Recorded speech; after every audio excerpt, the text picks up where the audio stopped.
What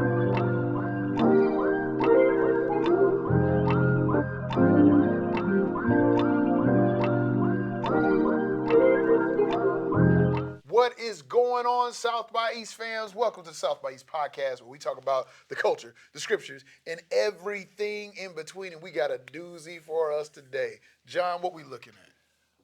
Whew. Every election season, each political party gets to have a platform.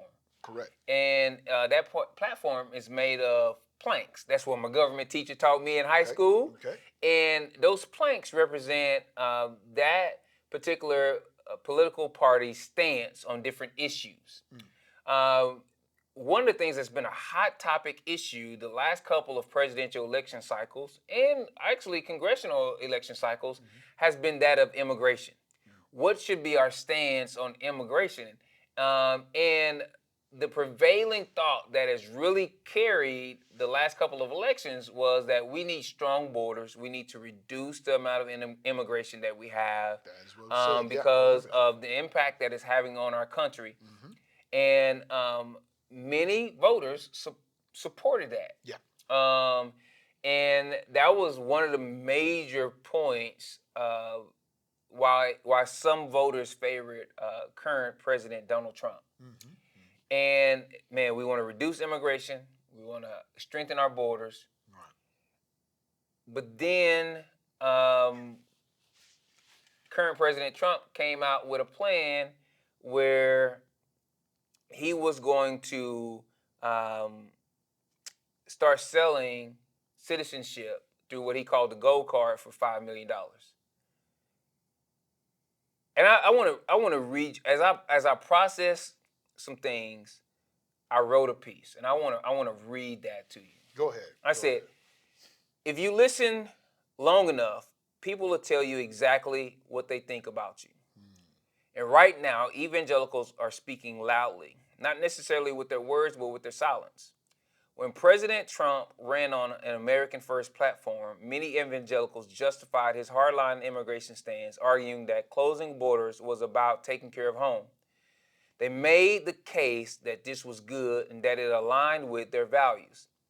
But when the White House posted an ASMR-style video of Hispanic immigrants in chains, when they made Valentine cards taunting immigrants, when Trump openly expressed interest in bringing in white South Africans because of their wealth, there was no uproar, no moral outcry, just silence.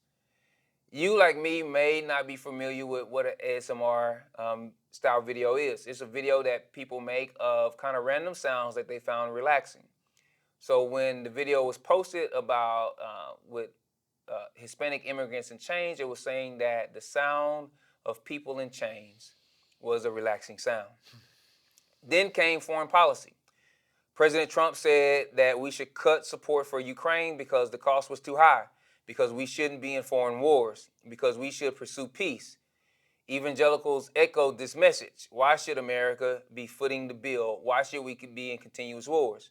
But then when President Trump turned around and promised Israel unlimited military support with no conditions, no calls for peace, no financial strings attached, suddenly the concerns about cost and foreign wars evaporated. Again, silence. And then there was the $5 million gold immigration card, where wealthy foreigners can essentially buy their way into the U.S. citizenship. Wasn't the issue supposed to be about border security and fairness? Yet when immigration becomes a privilege for the rich rather than a rule of law, where's the outrage? Where's the moral consistency? Time and again, we hear evangelicals say, well, I don't agree with everything Trump does, but I do like. Like what? Because when you strip away the buffering language, what remains is unmistakable approval. When silence accompanies injustice, when moral concerns become selective, when principles shift based on who is benefiting, what does that actually say? At what point do values stop being values and become mere preferences? And at what point does silence become complicity? I want to read some portions of this article by NPR. I believe NPR to be a good bipartisan space to gain Depends on who you news talk from. to. I believe. Yeah, I said I believe. But also, I want us to hear some of the president's own words. I want to preface this with our immigration system is broken. We both know, and I'm sure you may as well, know people who have worked and trod the long, hard road to citizenship legally. It is expensive. It is difficult. In many ways, it is unfair. And in a lot of ways, It's it does not complicated. work. It is complicated. And it has several different avenues and exceptions because it is a complex situation that needs a complex solution and Yeah. systems. And up until this point, it has not been completely effective. Now, I am not saying that people should cross illegally. I'm not saying that we shouldn't have border reform. But along with border reform should be immigration reform. What President Trump is suggesting is, in fact, a form of immigration reform. And so I want us to look at that as we hear what he says about the Gold Card plan. For $5 million, people will be able to apply to become lawful permanent residents. Trump said the program would be rolled out in 2 weeks and would bring in very high level people. These are his words. It said the proceeds from the program could help pay down the deficit. These are his words. It's going to be a route to citizenship, and wealthy people will be coming into our country by buying this card. They'll be wealthy and they'll be successful and they'll be spending a lot of money and paying a lot of taxes. Now, understand context. The Trump administration has also been taking statuses that have formerly been legal and making them illegal. So he's making the pathway to citizenship for many harder than it has been before. Keep this in mind as we read. Also, Trump's word. I get calls from, as an example, companies where they want to hire the number one student at the school. Person comes from India, China, Japan, lots of different places, and they go to Harvard, to Wharton School of Finance. They go to Yale, Trump said at his cabinet meeting. They graduate number one in their class, and they're made job offers. But the offer is immediately rescinded because you have no idea whether or not that person could stay in the country. President Trump says that this is a way to keep top students in the country. And I'm gonna tell you something. So, bro, you know this. My undergrad degree was chemical engineering, and I'm gonna tell you, like, I had some friends in my major who the reason they couldn't accept job offers and didn't get because their citizenship was in question. Man, this was 2002. Man, and so it started becoming harder to get those work visas and different things of that nature. And so companies actually, it was like, if you just to kind of set the context, Yeah. 9/11 happened the day before my college career fair. 9/11 happened September 11th, 2001. Yeah. So I was the day before my college career fair that happened, and so my friends who were in those programs before 9/11 had a lot easier route to those jobs and work visas and everything. Post 9/11, it just changed dramatically. When 9/11 happened, I actually had a Middle Eastern roommate, apartment mate, actually. And so that apartment mate never came back and spent another night at the apartment after that because of some of the things they experienced out in public. They did a recent study on, because I know our brothers and sisters from Latin America have been characterized a certain way, and they did this study and they showed that many people, like you said, we don't want people doing things that are illegal, but they showed that many people didn't even know how the asylum system really works. When they asked them, the hardest part of the journey is a part called the beast, actually, where they're kind of running, get on these trains and stuff like that. And they asked them, well, why did you do it? And 73% of them said they felt like God told them, to head toward the U.S. and that they would figure it out on the way. It seemed like that should be speaking to us who are believers in Yes. something in that. And Yes. so, but 73% of them were saying like there was something about God's call on their life that said, hey, this is that, and we're going to figure this out. Yeah.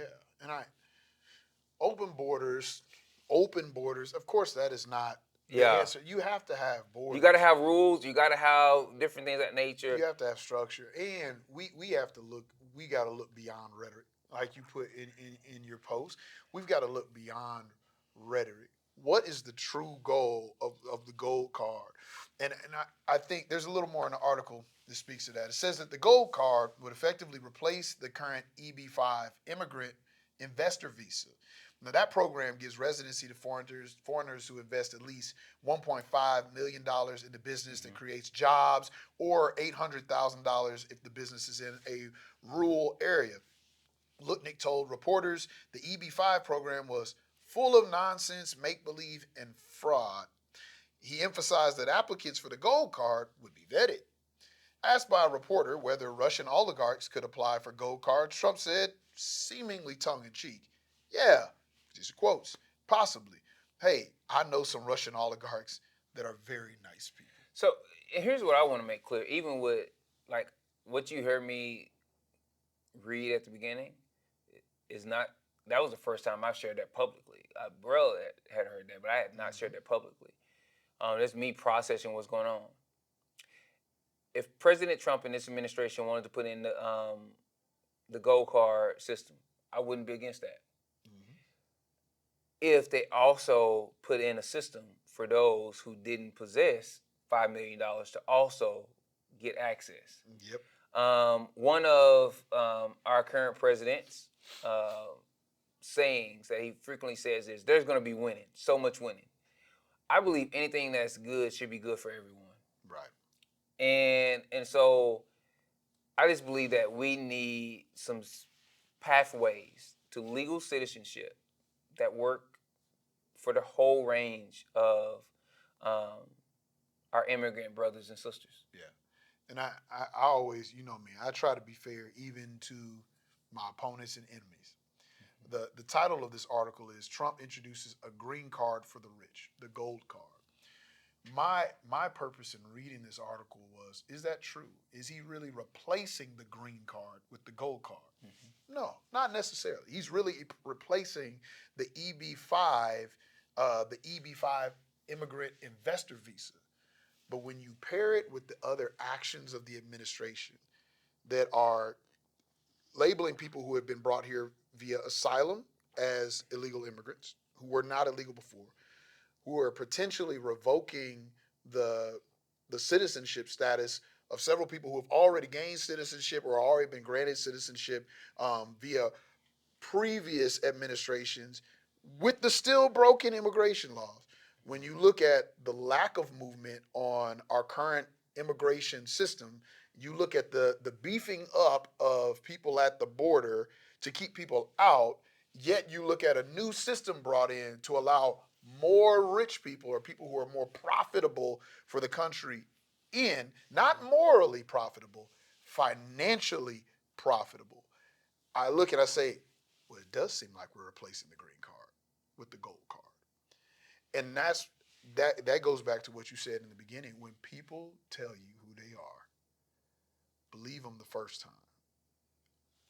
I'm not opposed to the gold card either. I'm not opposed to the gold card either, but I agree that a door needs to swing both ways. And if it's going to be good for some, it needs to be good for everyone. And I do not accept using immigration as a way to fix an administration not having a plan for the economy. And my deal is I more than I think this is about ethnicity, I think this is about caste. Yes. And I feel like as a country, we have moved past the point where we feel like racial segregation is okay. But we are still in many ways okay with economic segregation. Yes. And that's the thing that we have to really begin to look at, Yes. of how we feed into caste systems in determining who's worthy and who's not, due to economic situations, instead of seeing everyone as having infinite dignity, value, and worth. And that's what we got to continue to question. Yep. Man, as you look into this, make sure that you're staying up on what's going on. This impacts our community. This directly impacts our community. So make sure you're up on. You can't be up on everything, but we will be sharing this article. I do believe the NPR is a pretty good place. You should always vet any of your sources, but I do believe it's a pretty good place to get articles and to get news from. I listen to both sides of the aisle when I'm trying to get my news. So look into that. But we'd like to hear what you think. What do you think about the new Gold Card? Are you going to be inviting some friends from overseas to come through with this new path to citizenship? Let us know in the comment section. Continue to comment, like, and subscribe. Make sure to follow us on your favorite podcast apps, and we will see you next week. In the intersection.